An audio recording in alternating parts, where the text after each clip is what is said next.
하나님의 부르심에는 후회하심이 없네. 내가 이 자리에 선 것도 주의 부르심이라.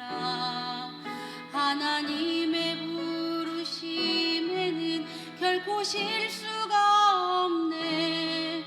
나를 부르신 하나님의 진실하심을 믿네. 작은 나를 부르신 뜻을 나는 알 수 없지만 오직 감사와 순종으로 주의 길을 가리라. 때론 내가 연약해져도 주님 날 도우시니 주의 놀라운 그 계획을 나는 믿으며 살리. 날 부르신 내 생각보다 크고 날 향한 계획 나의 지혜로 측량 못하나. 가장 좋은 길로 가장 안전한 길로 오늘도 날 이끄신 믿네.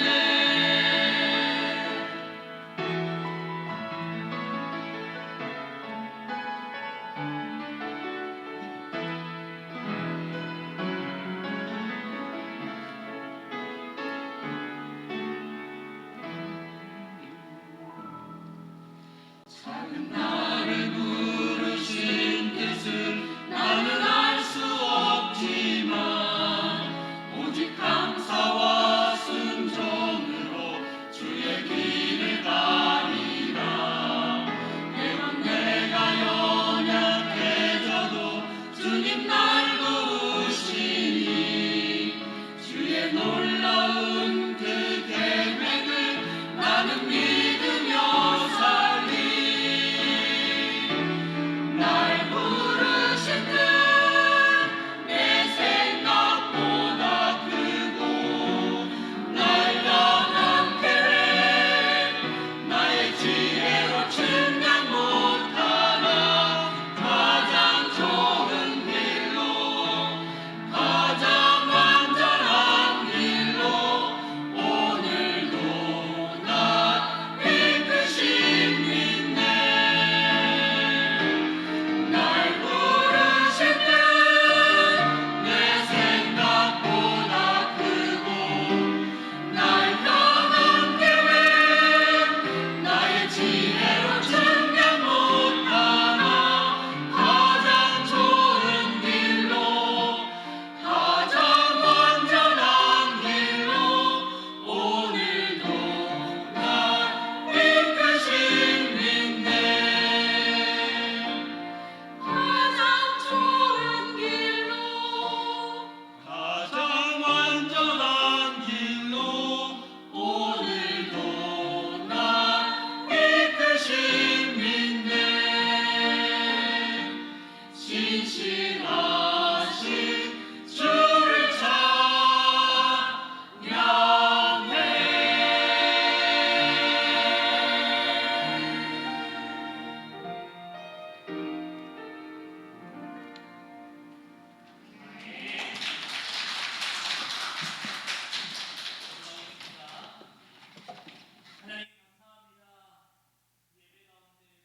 하여 주시고 주님의 성령의 이곳 가운데 충만하게 임재하여 주시옵소서.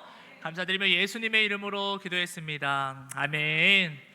네, 우리 성가대 찬양을 매주마다 들을 때마다 참 너무 은혜가 되지 않으십니까?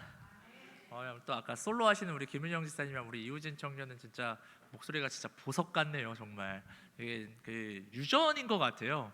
우리 김은영 집사님도 목소리가 너무 좋으시고 남편 강충구 집사님도 목소리 엄청 좋으시거든요. 그거를 우리 또 지우가 되게 타고났거든요. 예, 정말 부럽습니다. 우리 다시 한번 또 응원의 박수 한번 해주시면 감사하겠습니다. 아유, 매주마다 참 은혜가 되는 것 같습니다. 네, 오늘 또 이렇게 목사님 부재로 이렇게 말씀을 전하게 됐는데요. 어떤 말씀 좀 함께 나눌까 하다가 이 부자 청년 이야기, 좀 재밌는 이야기가 있어서 함께 또 여러분들과 하나님의 말씀 나누려고 합니다. 여러분, 이런 말이 있었죠. 부자가 천국에 들어가는 것이 낙타가 바늘귀에 들어가는 것보다 어렵다. 예, 우리 한 PPT 좀 띄워주시면 이거 많이 들어보셨죠, 여러분? 근데 이게요, 어떤 분들이 생각하실 때 이게 되게 속담이라고 생각하시는 분들도 되게 많은데요. 이게 속담이 아니라 예수님이 직접 말씀하신 이야기입니다. 예, 여러분 다 그렇게 알고 계셨죠? 예, 속담이 아닙니다, 여러분. 이게 예수님 말씀하신 겁니다. 많은 성도님들이 근데 이 말씀을 보시면서 이렇게들 생각한다고 합니다. 나랑은 상관없는 얘기군, 예, 라고 이제 생각을 하시는데 왜 그렇게 생각하시죠? 나는 부자가 아니라고 생각하니까 다들 이제 그렇게 생각을 하시는 것 같습니다. 참 이 겸손한 생각이어서 좋은 생각인 것 같긴 한데요. 오늘 이제 말씀을 보면서요, 우리 예수님께서 이 말씀을 통해서 우리에게 도대체 무엇을 말씀하고 싶으신 건지 한번 같이 볼 수 있는 시간을 가졌으면 좋겠습니다. 예전에 이런 노래가 있었다고 해요. 또 PPT 넘겨주시면 이런 노래 가사가 있었답니다. 사랑을 주지 못할 만큼 가난한 자도 없고 사랑을 받지 못할 만큼 부유한 사람도 없다. 이거 누구 노래인 줄 아십니까? 되게 오래된 노래라고 하는데 저도 잘 모르겠어요. 근데 이런 노래가 있다라고 하는데요. 이 노래 가사 뜻이 뭐냐면 가난하다고 그리고 또 부자라고 사랑하지 못할 이유는 없다라는 것입니다. 축복하기는 우리 큰빛교회 성도님들 모두 좀 사랑하며 살아가는 우리 모두가 될 수 있었으면 좋겠습니다. 아멘. 우리 사랑하면서 살았으면 좋겠습니다. 오늘 본문 말씀에 보면요, 재물이 많은 사람, 돈이 많은 사람이 나옵니다. 성경이요, 그 부자 또 가난한 자를 말을 할 때요, 물질적인 부분을 말하기도 하지만 이게 영적인 부분을 말을 하기도 합니다. 그런데 이 부자라는 표현이요, 영적인 의미로 해석될 때는 이렇게 해석이 된대요. 저 앞에 보이는 것처럼 사모하지 않는 사람. 사모하지 않는 사람. 왜 이렇게 이제 해석을 하는지 보니까 부자들은 그냥 내 것이 충분하니까 뭔가 이제 다른 게 필요한 게 없어요. 다 가졌거든요. 자기가 원하는 거 다 또 사거든요. 내 것이 충분하니까 다른 것을 필요로 하지 않는다는 것. 그래서 이제 그들은 어떻게 보면 이 하나님 나라도 사모하지 않는 것이죠. 오늘 본문에 등장하는 율법도 참 잘 지키고 예의도 참 바르고 너무나도 또 착해요. 성품도 착하디 착한 이 부자 청년에게 예수님은 왜 천국에 들어가지 못한다고 하셨을까? 한번 그 이야기를 알아보고 싶은데요. 여러분 혹시 이 책을 아시나 모르겠습니다. 그 톨스토이의 사람에게는 얼마만큼의 땅이 필요한가라는 소설이 있습니다. 이런 소설이 있는데요, 이 이야기를 제가 한번 좀 들려드리면요, 이런 이야기입니다. 19세기에 러시아의 한 소장농 바음이라는 사람이 있었습니다. 소장농이라는 말은 무슨 말이죠? 자기 땅이 없다라는 말입니다. 자기 땅이 없어요. 이 사람의 평생 소원은 그럼 뭐겠습니까? 자기 땅을 좀 가지고 살아가는 거겠죠. 자기 땅에서 자기가 농사지어서 자기가 또 그걸 먹는 것이 그 사람의 소원일 것입니다. 혹시 우리 교회에 이 사람의 소원을 벌써 이루셔서 살아가시는 분들이 있을 겁니다. 누가 우리 기른주 지사님 있으신가? 농사 지으시잖아요. 밭 농사셔서 짓고 본인이 다 드시고 또 나눠주시기도 하시고, 어떻게 보면 이 사람의 소원을 지금 아니에요? 아닌가요? 혼자 다 먹어요? 지사님 혼자 다 안 드시고 나눠주시는 걸로 알고 있습니다. 네. 근데 뭐 이렇게 밭 농사 조그맣게 주시는 분도 있고, 우리 교회는 근데 농사 지시는 분은 없는 것 같아요. 농사 지시는 분 계시나요? 네? 우리 정윤정 지사님도 농사 맞아요. 그렇죠. 저 소양인가. 그래서 또 이렇게 본인만 드시지 않고 또 나눠 주시잖아요. 어떻게 보면 저 바음이 꿈꾸고 소원하는 그런 인생을 또 살고 계시는 분들인 겁니다. 어쨌든 뭐 그랬습니다. 근데 이 사람에게 어떤 일이 있었냐면요, 하루는 이 소장농 바음이 살고 있는 마을에 한 벽지가 하나 붙은 거예요. 벽지가 하나 붙었는데 그 내용을 보니까 이웃 마을에 1,000루블만 내면 땅을 준다는 소식이 붙은 겁니다. 이 당시에 농민들 월급이 한 200루블 정도 됐다고 합니다.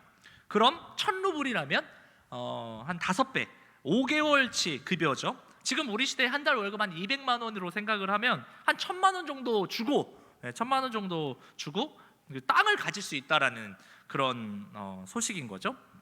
이게 뭐 그때 당시도 엄청난 혜택이겠지만 우리 시대에만 생각해서도 이런 행사에 있으면 아주 사람들 줄지어 서 있을 겁니다. 장난 아닐 겁니다. 그래서 이 바움이라는 사람이요, 이제 희망을 품고 이제 그곳으로 떠나게 됩니다. 가보니까요, 진짜 막 정말로 다 땅을 주는 거예요. 근데 이제 거기 규칙을 자세히 한번 보니까요, 이런 규칙이 있는 거죠.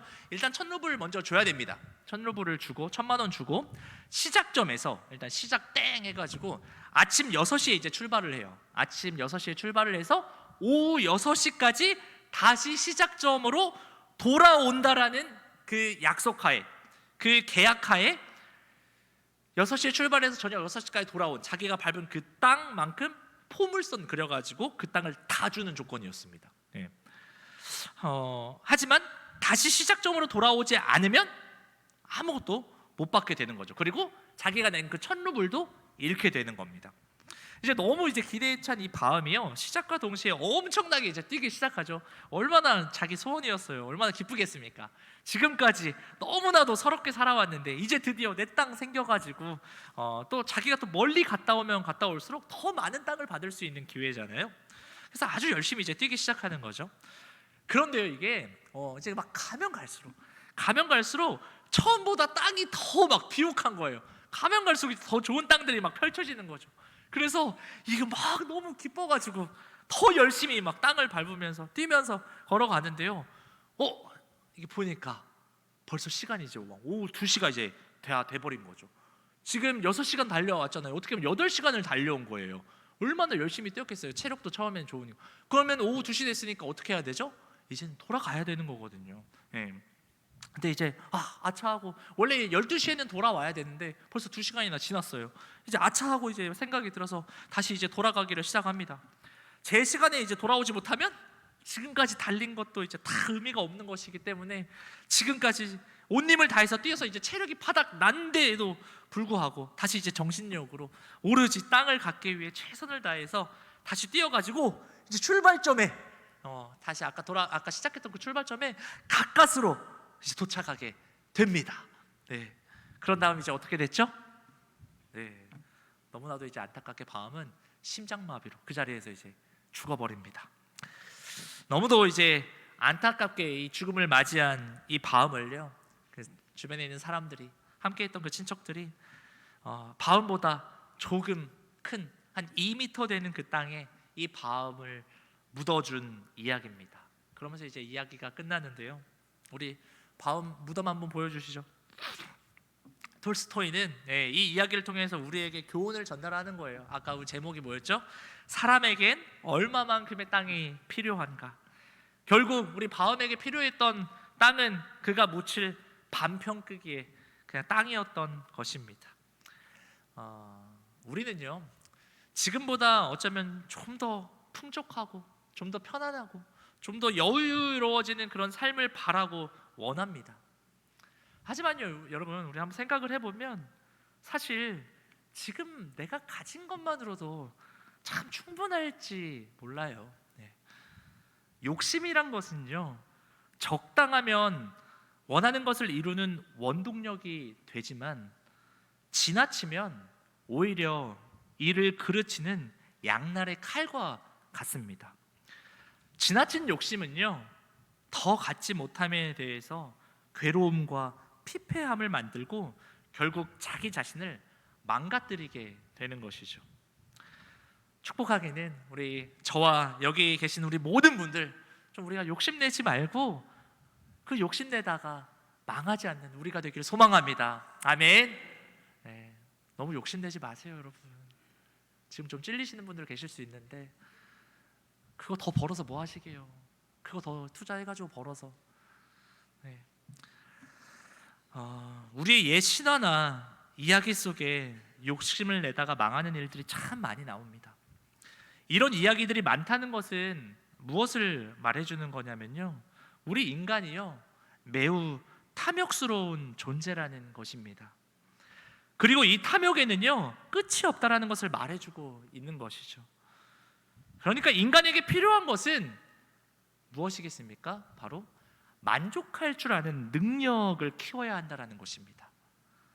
하나님은 성경을 통해서 우리에게 계속적으로 말씀하시는 것이 바로 이 하나님 안에서의 만족이에요. 네. 우리가 이제 구약 시대를 보면요, 출애굽 시대에 하나님께서 이스라엘 백성들을 광야로 인도하시고 매일 만나를 내려주시는데요. 한번 넘겨주세요, PP팀. 이 만나를 거두어 갈 때 이제 규칙이 하나 있습니다. 어떤 규칙이 있었죠? 바로 그날 먹을 것만 취하라는 것입니다. 그리고 우리 이제 예수님의 가르쳐 주신 그 주기도문에도 오늘 우리에게 어떤 양식을 주시라 그랬죠? 일용할 양식을 주시라고 우리는 기도하고 있습니다. 그런데 우리는 그거를 또 매일마다 무시한 채 우리의 마음은 조금 더 있었으면 좋겠다. 우리 조금 더 내 노후를 좀 풍족하게 보냈으면 좋겠다. 분명 우리 예수님은요, 내일 일은 내일 염려하라고 하셨는데 우리는 내일 일도 아닌 지금 몇 년 후 준비하고 계시죠. 우리 어르신들은 이제 얼마 5년 후, 10년 후 염려하고 있으신데 우리 지금 청년들이요 30년 후를 준비하고 있어요. 하나님은 시편 49편에 이렇게 우리에게 말씀하십니다. 시편 49편 2절, 6절, 8절, 9절, 10절, 11절인데요. 우리 한번 자기 목소리로 한번 다 같이 읽어봤으면 좋겠습니다. 자, 시작. 귀천 빈부를 막론하고 다 들을지어다. 자기의 재물을 의지하고 부유함을 자랑하는 자는 그들의 생명을 속량하는 값이 너무 엄청나서 영원히 마련하지 못할 것임이니라. 그가 영원히 살아서 죽음을 넘겨주세요. 보지 않을 것인가? 그러나 그는 지혜 있는 자도 죽고 어리석고 무지한 자도 함께 망하며 그들의 재물은 남에게 남겨두고 떠나는 것을 보게 되리로다. 11절도 있는데 PPT가 없나 보네요. 그들이 땅에다가 제 이름 매겼더라도 그들의 영원한 집 언제나 머물 곳은 무덤뿐이니라 라고 이렇게 나와 있습니다. 어떻게 보면 이 시편 말씀 가지고 톨스토이가 아까 그 소설을 썼는지도 모르는 것 같습니다. 모르겠습니다. 오늘 본문 말씀 다시 한번 돌아와서 보면요, 이 마가복음에서는 이 마가복음에서도 나오고 마태복음에서도 이야기가 나오거든요. 마태복음에서는 이 청년을 가리켜서 재물이 많은 청년이라고 이 청년을 소개를 합니다. 오늘 본문에서도 이 재물이 많은 사람이라고 하고 누가복음에서는 또 이 부자 관리라고 말하기도 합니다. 종합해 보면 돈이 많은 부자 청년이라는 것이죠. 돈이 많은 부자면서 젊은 청년이고 또 관리라는 거죠. 지금은 이제 저희 세대에는 여러분 그 20대 부자 청년들이 생각보다 되게 많아요. 요즘은 청년들이 더 부자입니다. 그런데요, 그 당시에 이 젊으면서 부자라는 게 가능할까요? 우리 정길보 지사님 그렇게 가능했을 거라고 생각하십니까? 네. 생각이 좀 많으시네요. 네. 가능합니다, 여러분. 네, 가능한데요. 그 이유는요, 딱 하나입니다. 네, 가능한 이유 딱 하나. 뭐죠? 집안이 좋다라는 거예요. 네. 거기에 관리라는 것은 얘가 집안도 좋은데 애가 총명했다라는 겁니다. 총명했다라는 거. 능력과 실력도 갖춘 청년이었다라는 겁니다. 그리고 본문을 잘 보시면요, 17절에 또 이렇게 나와요. 한 사람이 달려와서 꿇어 앉아 우리 예수님께 묻는 것을 볼 수가 있습니다.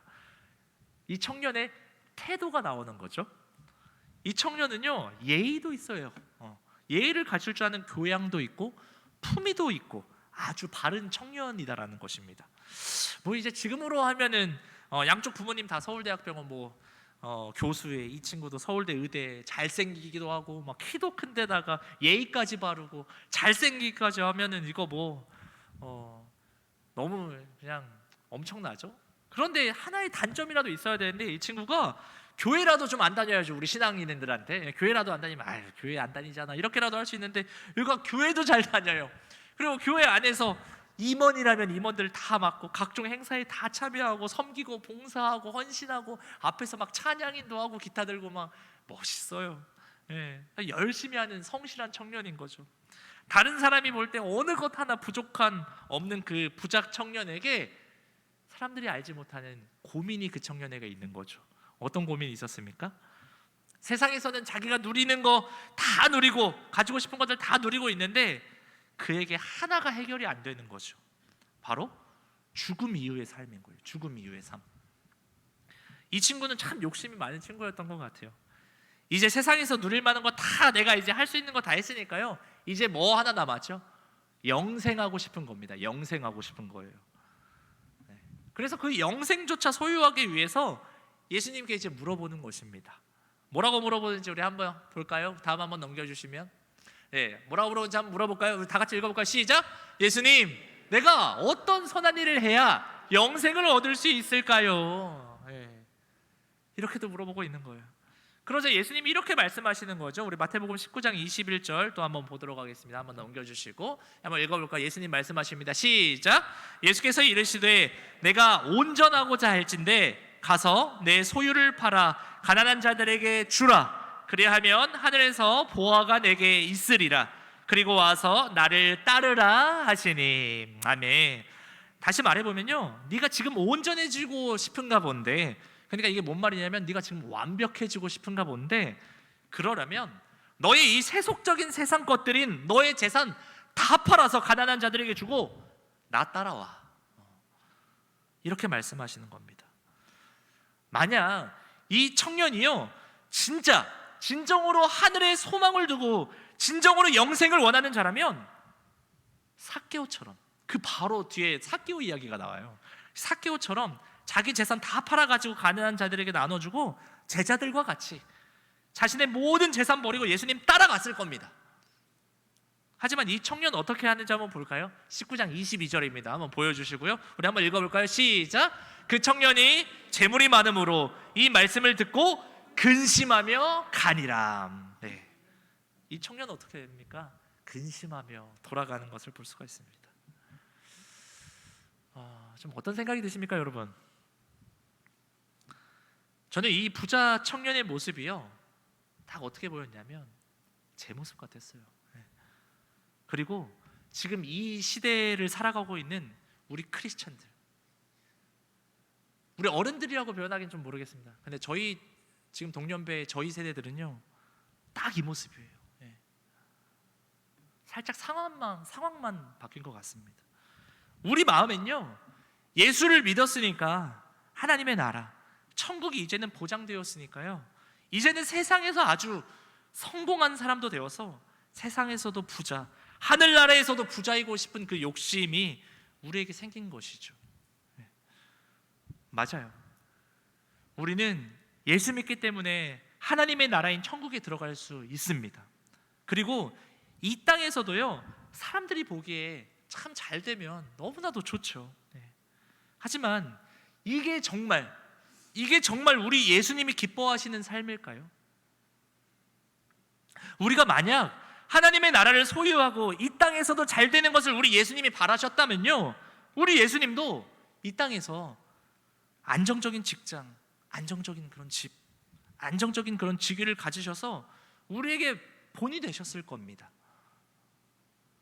부유하고 풍족하고 편안하게 세상에서 봤을 때 이야 저 사람 보니까 참 잘 됐어, 세상 사람들이 봤을 때도 저 사람은 참 진짜 복받은 사람이야 라는 소리 들으면서 우리 예수님도 그렇게 사셨을 겁니다. 그런데요 제가 본 예수님은요, 예수님이 이 땅에서 살아간 그 모습을 봤을 때요 예수님은 이런 삶을 사시진 않으셨어요. 예수님은요 자기가 가진 재산 하나도 없었어요. 그리고 본인 누울 곳조차 없어서 다른 집에서 얹혀서 주무시고, 그분이 많은 무리를 먹이시기도 했지만 대부분 보면요 다른 집 가서 얻어먹고 다니셨어요. 네. 대부분의 그의 삶은요 우리 인간적으로 봤을 때 거지 같은 삶이었습니다. 우리들이 봤을 때 그분의 삶은요 나는 저렇게는 안 살고 싶어 하는 모습이 더 많은 것 같습니다. 얹혀 사시고 사람들에게 조롱받고 핍박받고 의심당하고 3년간 동거동락했던 그 제자들에게 배신당하고 지금까지 한 말씀 다 어떻게 해서든 좀 우리 예수님 따라보겠다고 쫓아다니고 뭐라도 도움받고 싶어하던 그 많은 사람들, 엄청나게 그 많은 무리들이요 이제는 예수님 그렇게 재판정에 쓰니까 뭐라고 하죠? 다 십자가에 못 박으라고 그렇게 사람들이 다 뒤돌아섰습니다. 그러면서 마지막에는 어떻게 되셨죠? 그 당시 가장 잔혹한 그 십자가 처형에 죽으시는 모습을 볼 수가 있습니다. 우리가 진정 하나님이 나의 주라고 고백하는 사람이라면요, 우리들이 진정 걸어가야 할 삶은 어떤 삶인지, 우리의 삶 가운데 진정 예수님이 원하시는 삶을 산다는 것은 어떤 삶인 것인지, 우리는 어떻게 해서든 돈 많이 벌어서 편한 인생 살고 싶어서, 그리고 내 주위 사람들보다 좀 부유하고 꿀리지 않는 삶 살려고, 하나님이 원하시는 삶은 뒷전일 때가 더 많은 우리의 모습은 아닌지, 내가 정말 얻고자 하는 그 물질적 안정감, 그런 직장의 안정감, 몸의 편안함, 그런 세상적 성공의 노예가 되어 살아가는 그런 우상 숭배자들로 지금 우리가 살아가고 있는 건 아닌지를 좀 한번 돌아봤으면 좋겠고, 우리 예수님이 이 이야기를 통해서 우리에게 말씀하고 있는 건 아닐까라는 생각이 듭니다. 오늘 예수님은 부자가 천국에 들어가기 어려움을요, 낙타와 바늘 비유를 통해서 말씀해 주고 있는 것을 볼 수가 있습니다. 이 이야기 들으시면서 좀 의아하지 않으셨습니까, 여러분? 네. 무슨 낙타가 바늘귀에 들어갔냐, 말을 뭐 이런 식으로 하나라는 생각 드신 적 없으신지 모르겠는데, 이게요 좀 해석이 여러 가지가 있습니다. 어떤 해석들이 있냐면요, 첫 번째가 번역이 좀 잘못됐다는 이야기가 있어요. 번역이 잘못됐다는 이야기가 있는데, 낙타가요, 이제 이게 신약은 우리가 아람어로도 표현되기도 하는데요, 이 낙타가 아람어로 감라라고 이제 말을 합니다. 그리고 이제 밧줄은요 감타라고 저렇게 씁니다. 어느 이제 번역자가 이 두 단어, 이 L과 T를 혼동했다라는 것이죠. 그래서 원래는 밧줄로 이게 번역을 해야 되는데, 밧줄을 저 T를 L로 잘못 봐가지고 낙타라고 이제 번역하는 오류를 범했다는 거죠. 네, 그렇게 이제 말을 하는 게 있어요. 그래서 저 낙타 잘못된 말이야라고 이제 말을 해석을 하시는 분들도 있습니다. 그래서 원래는 밧줄이 그 바늘귀에 들어가는 게 어렵잖아요. 이거 들어가는 게. 그럼 좀 약간 말이 맞잖아요. 실과 바늘. 그리고 이제 실을 좀 두꺼운 실로 해가지고 밧줄로 표현할 수 있겠다라고 생각할 수 있는데, 뭐 그렇게 해서 번역한 오류가 있다라고 하고, 이제 또 두 번째 해석은 뭐냐면, 부자가 천국에 들어가는 것이 어떻게 보면 그 낙타가 바늘귀에 들어가는 것처럼 이 말도 안 되는 거다. 그러니까 절대 들어갈 수 없다라고 되게 어떻게 보면 좀 강하게 해석을 하는 분들도 있습니다. 그러니까 불가능하다라는 거죠, 부자가. 그리고 이제 마지막 이제 해석인데요, 저는 이제 이 마지막을 여러분들과 나누려고 하는데, 당시에 이런 바늘귀 입구가 있었다고 합니다. 우리 한번 넘겨주세요, PPT. 바늘귀 입구라는 곳이 있는데요, 당시에 이제 장사를 하는 사람들이, 이제 상인들이요, 외국인들이 이제 예루살렘을 들어오기 위한 문 중에 이게 하나였었다고 합니다. 그 문이 매우 좁아가지고 낙타가 이제 많은 짐을 싣고 이제 지나가기는 이게 어렵대요. 그러니까 짐을 싣고는 못 들어가는 거죠. 근데 낙타 혼자 이제 몸을 구부리고 쪼그려서는 들어갈 수 있는 넓이의 문이 하나 있었대요. 이게 어떻게 보면은 예루살렘이라는 게 어떻게 보면 하나님 나라를 상징하기도 하거든요. 하나님 나라를 상징하는 그 예루살렘에 들어가기 위해서는 무언가를 소유한 채 들어가기에는 어렵다라는 그런 해석이 있는 거죠.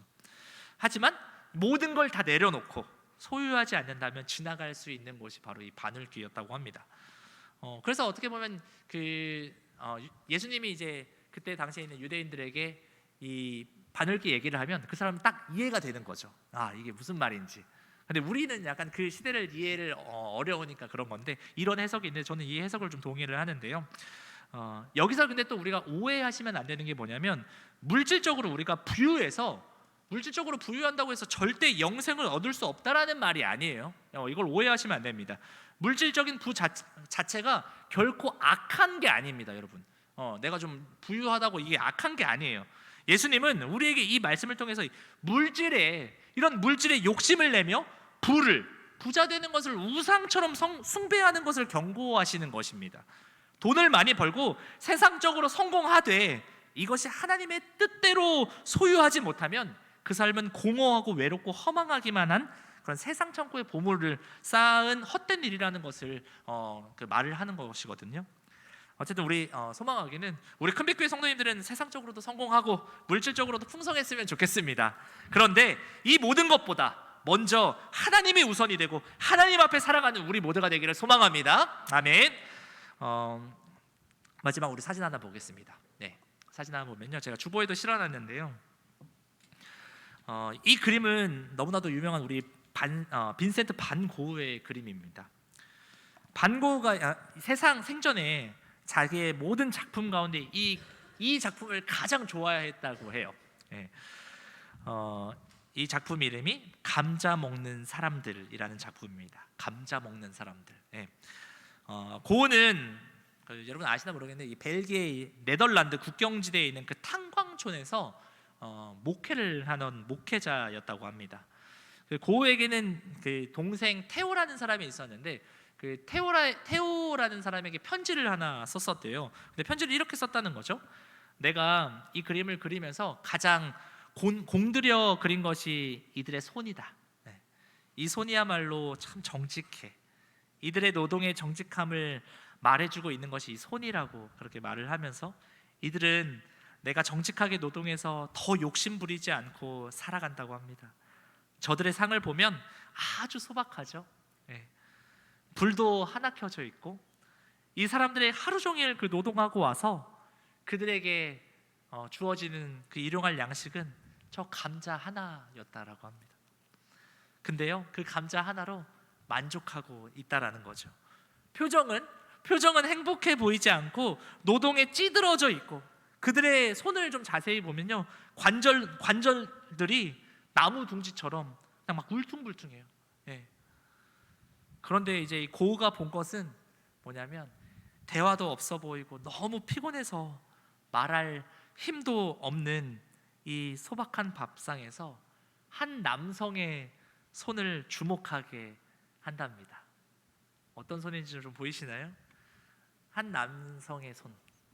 한 남성이 자기의 아내에게 여보 이 감자 먹어요 하고 주고 있는 모습. 네.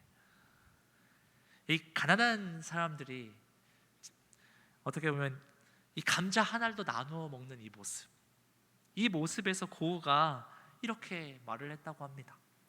이들의 식탁은 부자들의 성찬은 아니지만 이들의 노동 끝에 얻은 그런 일용할 그 양식, 이 양식과 그 가난한 식탁 속에 이미 하나님 나라가 임했다. 예. 그 가난한 그들의 식탁 안에는 하나님의 나라가 지금 임해 있다라는 것을 고흐가 말하고 있는 것이죠. 저는 이 이야기를 들으면서 좀 제 자신한테도 물어보고 지금 이곳에 계신 우리 성도님들께 한번 여쭤보고 싶습니다. 지금 여러분들의 식탁 속에, 여러분들의 그 가정의 식탁에는 하나님의 나라가 임해 있습니까? 여러분들의 그런 직장과 여러분의 일터에 이 하나님의 나라, 이 하나님의 나라가 지금 여러분 임해 있습니까? 하나님의 나라는요, 많이 가졌다고 행복하고 우리가 뭔가 잘 됐다고 행복한 게 아닙니다. 지금 비록 이 삶이 처절하게 정말 죽을 것 같은 그 삶 가운데서도 하나님께서 주신 그 일용할 양식으로, 그 하나님으로 인해서 기뻐하는, 만족하고 감사하는 그 삶, 그 삶이 바로 하나님께서 통치하시고 임재하신 그 삶, 그게 바로 예수 믿는 자들의 삶이라는 것입니다. 그 삶이 지금 우리 가운데 있습니까? 지금 우리 교회 가운데 그 하나님의 통치하시는 그 은혜가 우리 안에 좀 있습니까? 세상에서 봤을 땐 내가 손해보고, 내가 봤을 땐 저 사람이 잘못한 거거든요.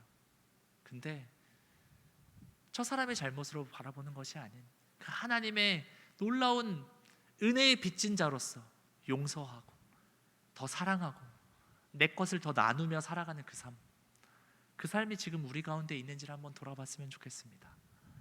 그게 바로 예수 믿는 자들의 삶이고, 그게 바로 그 영생을 얻은 자들의 삶인 것을 우리가 알고, 여러분 예수를 가진 자들의 삶, 그 삶으로 이번 한 주간 살아갈 수 있는 우리 모두가 되기를 소망합니다. 기도하겠습니다. 살아계신 하나님 감사합니다. 오늘의 말씀을 통해